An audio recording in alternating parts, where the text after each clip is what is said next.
प्यारे बच्चों, इसके पूर्व की कक्षा में हम लोगों ने प्रोफेसर जी सुंदर रेड्डी द्वारा लिखे गए भाषा और आधुनिकता का प्रथम अवतरण पढ़ा और समझा था। आज हम लोग पढ़ाए गए अवतरण के आगे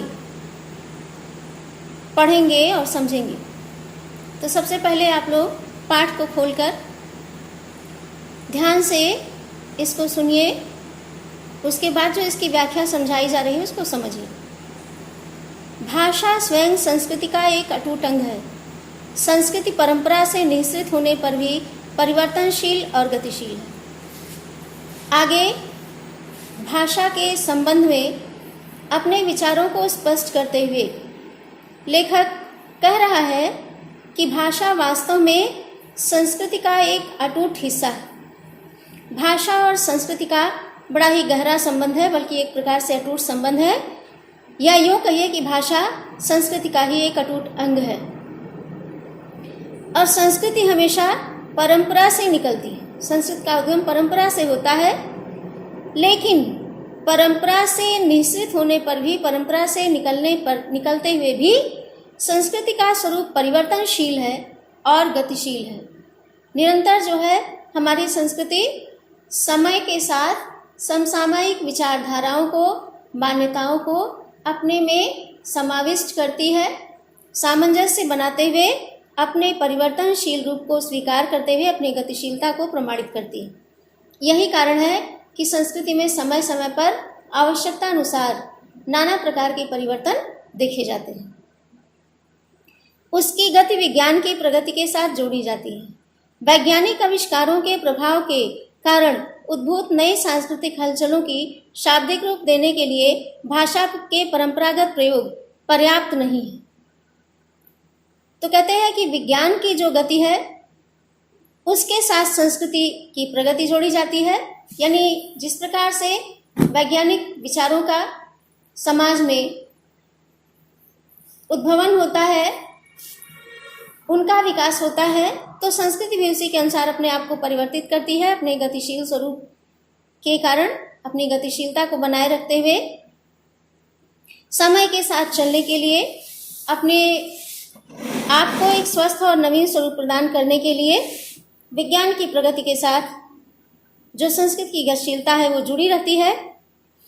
और वैज्ञानिक आविष्कारों का जो प्रभाव है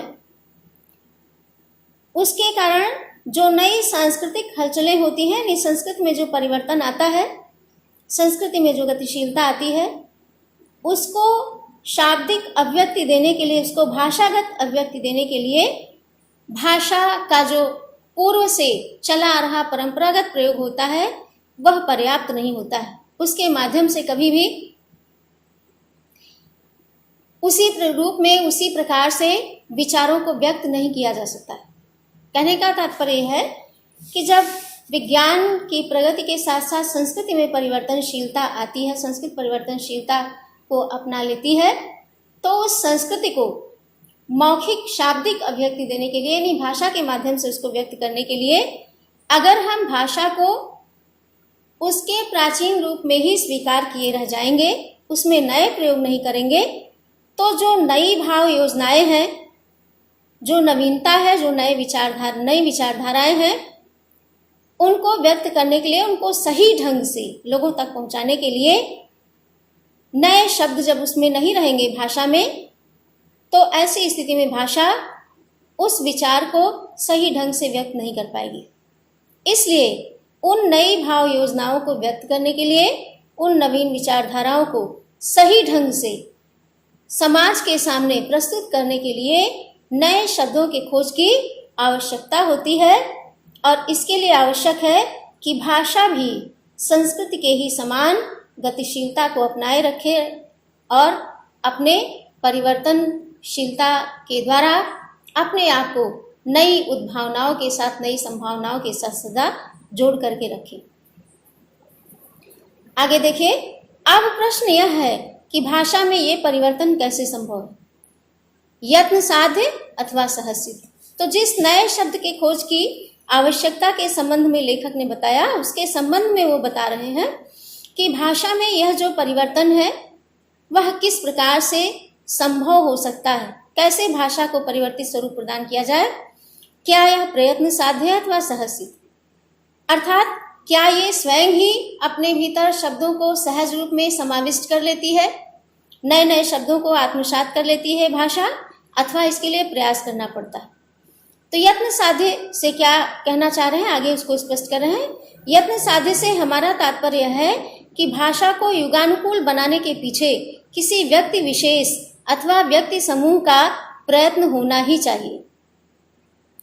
तो स्पष्ट रूप से यह मानना है लेखक का कि युग के अनुकूल भाषा को शक्ति और भाषा को सामर्थ्य प्रदान करने के लिए, उसको युग के अनुरूप स्वरूप प्रदान करने के लिए किसी न किसी व्यक्ति को या व्यक्तियों के समुदाय को प्रयास करना ही चाहिए।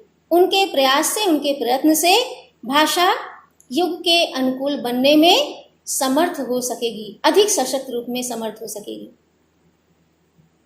आगे सहज सिद्ध को स्पष्ट कर रहे हैं कि सहज सिद्ध से आशय इतना ही है कि भाषा की यह गति स्वाभाविक होने के कारण यह किसी प्रयत्न विशेष की अपेक्षा नहीं रखती।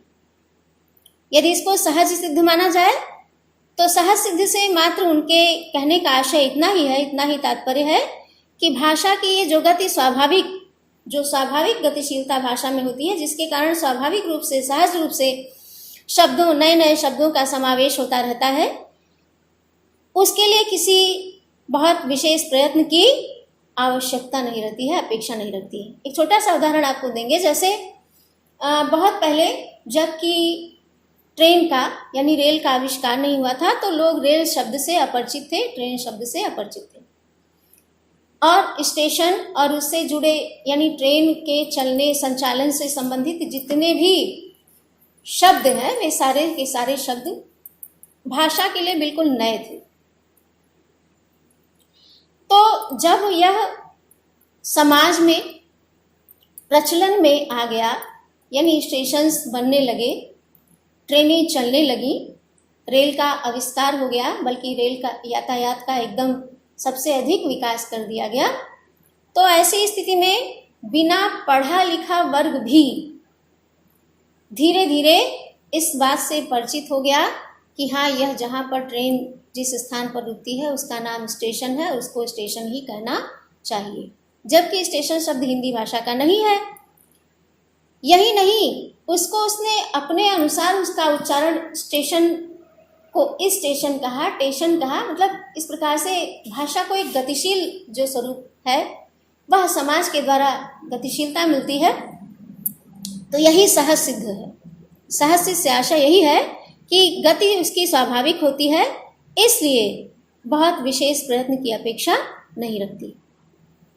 यदि उपलब्ध भाषा वैज्ञानिक आधारों का पर्याप्त अनुशीलन करे तो पहली बात ही सत्य सिद्ध होगी, लेकिन अगर उसको वैज्ञानिक आधार से हम जोड़ें तो ये बात बिल्कुल सही प्रमाणित हो जाएगी कि भाषा में युगानुकूल परिवर्तन ले आने के लिए किसी व्यक्ति विशेष को या व्यक्तियों के एक समूह को प्रयास करना पड़ता है, तब भाषा वास्तव में उस शक्ति और सामर्थ्य से युक्त हो जाती है, बल्कि वो कहिए कि हो जाती है, जिसकी आवश्यकता युगानुकूल परिवर्तन को देखते हुए एकदम आवश्यक नहीं, बल्कि यूँ कह सकते हैं कि अनिवार्य होती है।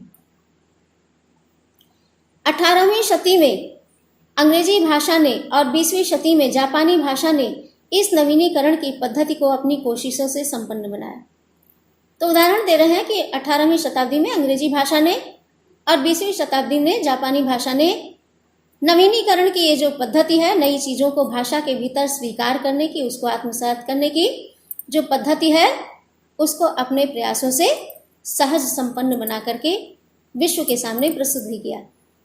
हर भाषा की अपनी खास प्रवृत्ति होती है। शब्द निर्माण तथा अर्थ ग्रहण की दिशा में उसका अपना अलग रूप होता है।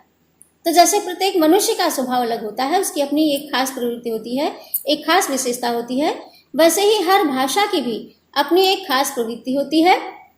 उसमें शब्द निर्माण का तरीका पृथक होता है और उसके जो अर्थ ग्रहण की दिशा होती है, उसमें भी उसका स्वरूप बिल्कुल अलग होता है। हर भाषा का अलग अलग होता है। तो उस विशेष प्रवृत्ति के रूप को ध्यान में रखकर ही बिना उस भाषा की मूल आत्मा को विकृत बनाए हम अन्य भाषागत शब्दों को स्वीकार कर सकते हैं। तो उसकी जो अपनी मौलिक जो प्रवृत्ति है, जो मौलिक विशेषता है, उसको कभी विकृत नहीं करना चाहिए, उसको कभी बिगाड़ना नहीं चाहिए। तो उसके मूलभूत प्रकृति को ध्यान में रखते हुए, उसके मौलिक विशेषता को ध्यान में रखते हुए हम अन्य भाषा से आए हुए शब्दों को स्वीकार कर सकते हैं। लेकिन अन्य भाषा के शब्दों को स्वीकार करते समय हमें इस बात का ध्यान अवश्य रखना चाहिए कि हमारे भाषा की या जिस भाषा में उन शब्दों को लिया जा रहा है, अन्य भाषा के शब्दों को लिया जा रहा है, उसका मूल स्वरूप कभी भी बिगड़ने ना पाए, विकृत ना होने पाए, चंद रूपगत परिवर्तनों के साथ। तो अन्य भाषा से आए शब्दों को थोड़े से स्वरूपगत परिवर्तन के साथ हम उस भाषा में स्वीकार कर सकते हैं और आत्मसात, वह भाषा उन शब्दों को आत्मसात कर सकती है। ऐसा करने से उसके सामर्थ्य में वृद्धि होगी, उसकी शक्ति में वृद्धि होगी, उसकी अभिव्यक्ति और सशक्त होगी। यह काम एशिया और अफ्रीका वैज्ञानिक जैसे साहित्य सृजन की दिशा में पिछड़े हुए देशों में और भी सत्वर होना चाहिए और इसकी अत्यंत आवश्यकता है। आगे क्या आवश्यकता है उसके संबंध में बताते हुए कह रहे हैं प्रोफेसर जी सुंदर रेड्डी जी कि एशिया और अफ्रीका,